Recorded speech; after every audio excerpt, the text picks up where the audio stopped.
Hey everyone, so this is our first model where I will be working through this mind map, and I've selected these three paragraphs here.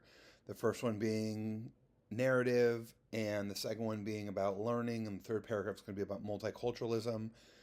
The reason I organized it this way, because the benefit of doing a mind map is I get to choose my organization. Learning is going to lead me logically into multiculturalism because it's a smaller scope.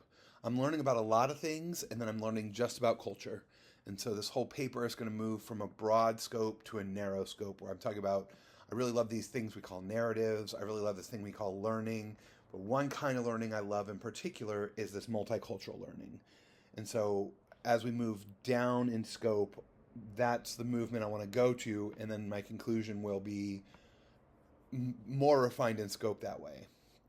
But that's one of the benefits of having the mind map is you can choose right now how you're going to transition because there is no real relationship. They're just taking up space. You can develop that relationship through different visual proximities and other things, which is what the guy who made the mind map video is talking about. But here, that's the goal, is just I wanted to see these are my choices. I could have made different choices. There's going to be another reading reflection video where I choose emotionalism and boredom, particularly because I think that this is a much more challenging version of this essay because multiculturalism and learning are both successes and struggles. But that's sort of the fun of it is I can show you guys how to deal with different ways of writing, even though I'm using the same data. Every time I write this, I could write it a different way and still have a successful essay. So let's look at the intro. Here is our intro. And I mean, it's very simple. I'm talking about my relationship with writing. I read a lot as a child. I'm giving a specific example, which is nice evidence about me reading Harry Potter. Other things I've read, how that relationship kind of made me struggle with English classes. But the idea here is I'm just trying to present a nice introduction to my reading history because that's what's important to this assignment. This assignment is about me and my relationship to reading. And so I want to introduce you to that relationship by talking about the history of that relationship. Just like if you were being introduced to a new couple, you want to be introduced to their history. You want to ask, how did you meet? What is your first date? That's what's happening here is we're just getting that introduction out of the way. And the thesis here is while narratives really drove me to read, it is more the challenges of reading today that is driving my relationship, right? And so this is all about me and actually that it's the challenges that make me want to read more and make me want to read better because of that. But the first thing I'm talking about is narratives. That tells you right out the gate, that's going to be my first body paragraph. It's a success. I love them. I work very well at them. And all I'm going to do is move right into that argument. So here's a topic sentence. Narratives really help me want to read and understand what I'm reading. And so from there, I could talk about how I love Adichie and I found her stories compelling. I could go into you should be going into specifics about the stories, being like, the thing around your neck, the posing of the question, what is the thing around your neck, really made me want to understand what she was trying to say, because what is that thing? Even now, I'm struggling to understand it in a sense because every time I read it, it's a little bit different for me. Every time I come back to it, it changes because it's a living thing. When I talk about Plato, I can talk about the only reason I really understand Plato is because the stories. Every Plato or Socratic dialogue is a story. Plato's Apology is his criminal trial, where he's being put on trial for disrupting the youth. And Crito is about him escaping. And Plato's Apology, or Plato's The Republic, is all about them having arguments at a dinner party after a play. And then I'm going to compare that to Bacon. No narrative, not interested, right? Like, Bacon was a struggle for me. I skimmed through most of it my first time reading it. When I got to those idols, I struggled with them because I had skimmed so much, and that might be what I discuss here. Hopefully you're starting to see that there's a relationship being built where every one of these is proving how in different ways how narratives help me to read and help me to understand what I'm reading. Because even the lack of evidence in Bacon, or the anti-evidence in Bacon, no narrative really struggled, is proving that I don't struggle when there's a narrative involved. But also that every piece of evidence has to be discussed individually.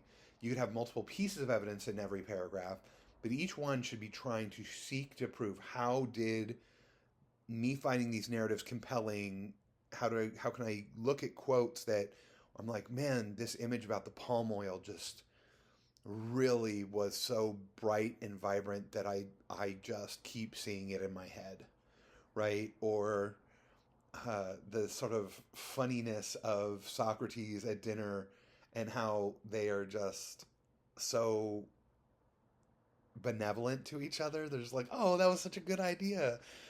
Even though that's not what he means, because he's laying a trap for them. It just makes me laugh. Even now, you can hear me laughing.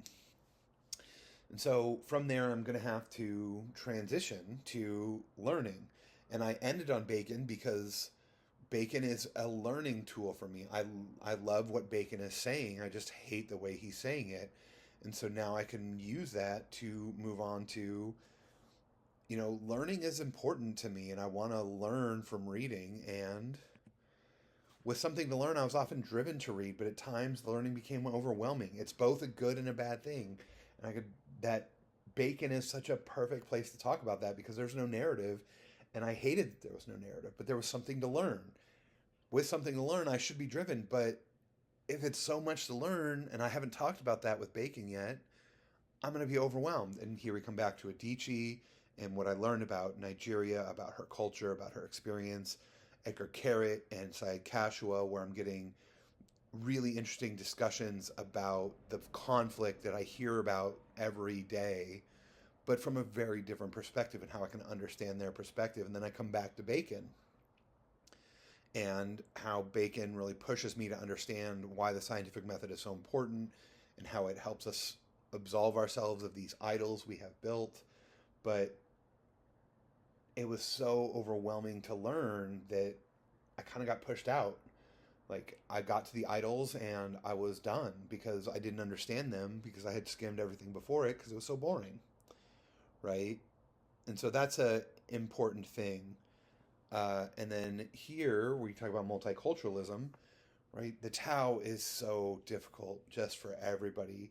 You're not only dealing with Eastern philosophy, which is so different from our philosophical tradition, but you're also dealing with something that's 2,500 years old, in another language, from a different culture that exists today.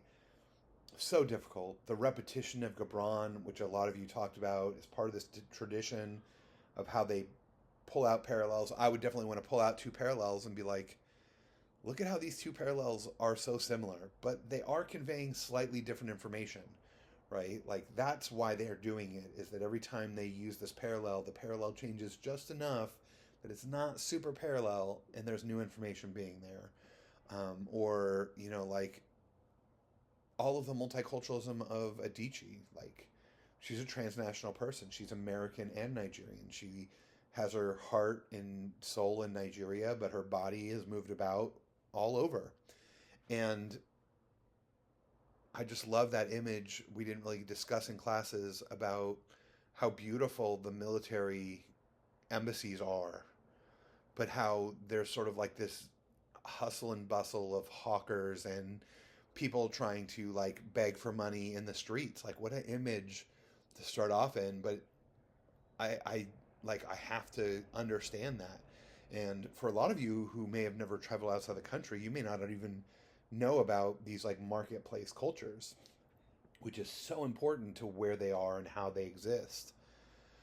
So that would lead me to my conclusion, which is just more about my frustrations on things that prevent me from reading, right? The real impediments of my reading comprehension stem largely from my lack of knowledge and the need to fill those knowledge gaps. And that's all I'm going to talk about here is that my reading, my relationship to reading, is I get frustrated with a lack of knowledge, and then that pushes me out of books. But it should be the love of that knowledge and that new knowledge that is bringing me back in. I just have to deal with that. So this was the complicated essay. This was the one that I did not expect you guys to write. It was the first one that I thought of, so I thought I would show it to you. But I'm very cognizant of the fact that this is not the one that you guys are expecting. The other video will be one that's much more in line with the sort of straightforward answer to this question of 1 success, 2 failures. So please watch that, and if you have any questions, just bring them to class and we'll discuss them. Otherwise, I hope this is helpful, and I will talk to you guys later.